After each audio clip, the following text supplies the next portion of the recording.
freestyle event. Judges ready, jumpers ready, set, go.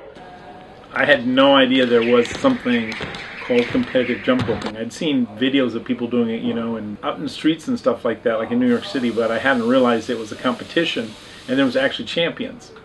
My name is Agatha Bacelar. I used to be a competitive jump roper with the Miami Supersonics, and now I'm a junior at Stanford majoring in product design. As of yet, this might be a premature, lofty statement, but I think Stanford or the Bay Area is becoming a hub for collegiate jump rope. The very first day that I got to campus, it was for the SPOT Stanford pre-orientation trip. We're doing a bunch of icebreakers with, you know, maybe 300 freshmen. They said, like, find people who have your favorite sport. My favorite sport is jump roping, and I also really like tennis.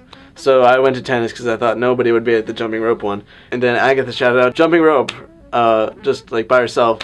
And then I was like, what? What did I hear?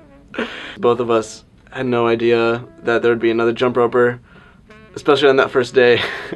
As of now, we have 3 jumpers, Justin, Josh, and I, and also a 4th jump roper coming, Stewart. It's so out of the ordinary, but it's exactly the kind of thing that would happen at Stanford. That you look around and suddenly there's people like, well, I didn't know that he was even going on, and now that there's going to be 4 people here doing it that are, you know, world renowned at it. It's just fantastic. I love Stanford because of that very thing. This spring quarter, we started a jump rope club called the Propellers. Propellers has the word rope in it. Propellers. Josh and I are both juniors and have taken the class called ME 203, in which we both designed a jump rope related object.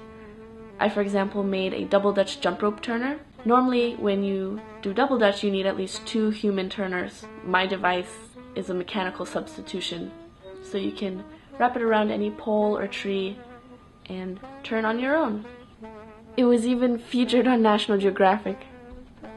National Geographic did come here to film. It came up that we had a national rope jumping champion here, and that is just so out of the ordinary. It was intriguing to them, I think.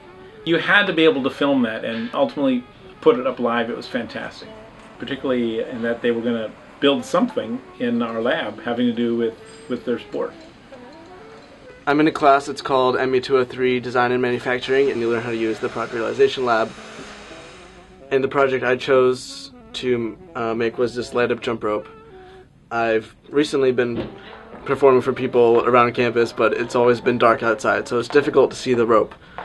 I thought, what if I can make a rope made of this electroluminescent wire?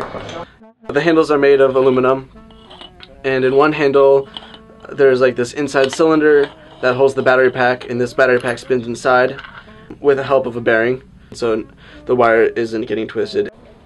Beyond making jump rope products for my classes, I think I just love to spread the joy of jump rope anytime.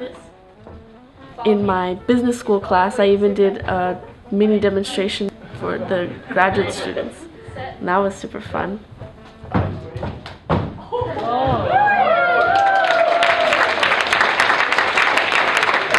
Also beyond the Stanford campus, there's a greater jump rope community with the Soul Jumpers in Santa Clara, for example, just 20-minute drive away, and their team is super good. Good start. My name is Michelle Fongson. I jump rope. I coach for a living. I coach competitive jump rope, Soul Jumpers team here in Santa Clara, California, and then I coach recreational gymnastics.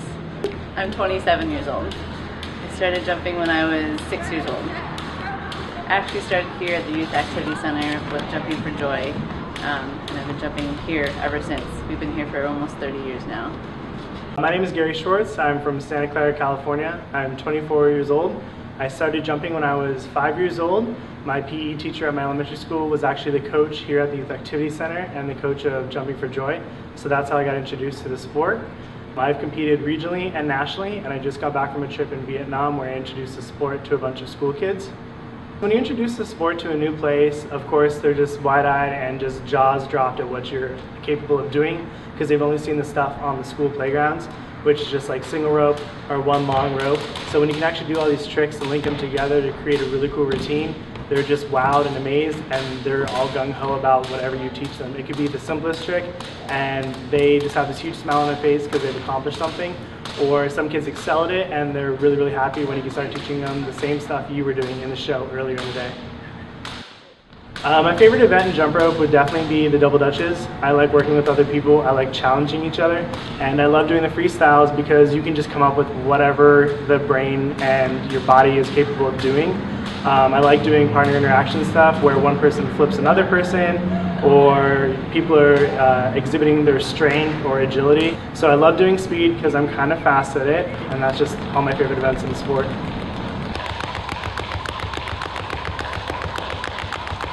I'm Katie Johnson, and I've been jumping since I was 7 years old. I started jump rope because I like to do it.